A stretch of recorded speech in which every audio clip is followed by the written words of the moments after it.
আমরা সেখানে উদ্ধার অভিযানে কাজ করছি।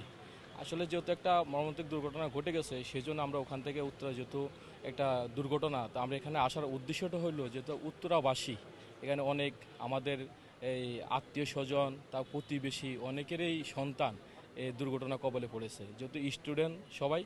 তো সেই জন্য আমরা এখানে আসার উদ্দেশ্যটা হলো এই রাতভর আমরা বিভিন্ন মেডিকেল আমরা ঘুরে ঘুরে দেখতেছি যে কার কী অবস্থা আছে, কোথাও কোনো সমস্যা হচ্ছে কি না, ঠিক আছে, সেগুলো আমরা ঘুরে ঘুরে দেখতেছি।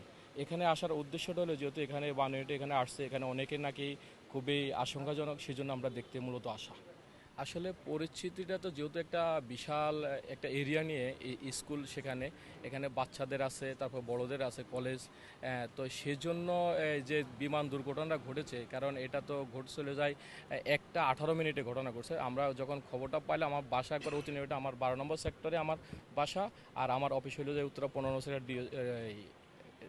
স্কুলের পাশেই, ডিপিএস স্কুলের পাশেই। তো আমরা তৎক্ষণিক আমরা ওখানে চলে গেছি এবং আমাদের ফোনের মাধ্যমে আমাদের নেতৃবৃন্দ যারা আছে তাদেরকে আমরা তখন খবর দিই। আমরা ওখানে আমাদের টিম যে ভলান্টিয়ার হিসেবে তখন কাজ করছে উদ্ধার অভিযানে সেনাবাহিনীর সাথে। তা আসলে ওখানে যে বাচ্চাগুলো, মাসুম বাচ্চা, যখন একটা দুর্ঘটনা ঘটে, একটা বিস্ফোরণ হয়, তখন আতঙ্কিত সবাই হয়ে যায়। আর এখানে যেহেতু বিমান দুর্ঘটনা, তাহলে তখন আগুনের যে লেলিয়া সেটা তো সিটে পড়ে, তখন তো তারা এটা নিতে পারে না। আপনার সাধারণভাবে সাধারণ মানুষ যখন একটা আগুনে যখন হালকা একটু কোনো আঘাত পায়, তখন তো মানুষ ওঠেই সহ্য করতে না, এটা তো বিশাল একটা দুর্ঘটনা। তা আসলে ওখানে মর্মান্তিক একটা দুর্ঘটনা। আমরা আল্লাহর কাছে প্রার্থনা, আল্লাহর জন্য যারা এখন বেঁচে আছে তাদেরকে যেন সুস্থ করে দেয় এবং নেক হাত দান করে। আর যে ফ্যামিলিগুলো যারা যারা মারা গেছে, ওই ফ্যামিলিগুলোর জন্য শোক সইবার জন্য সেই ক্ষমতা আল্লাহ যেন তাদেরকে দেয়, আমরা এটাই চাই।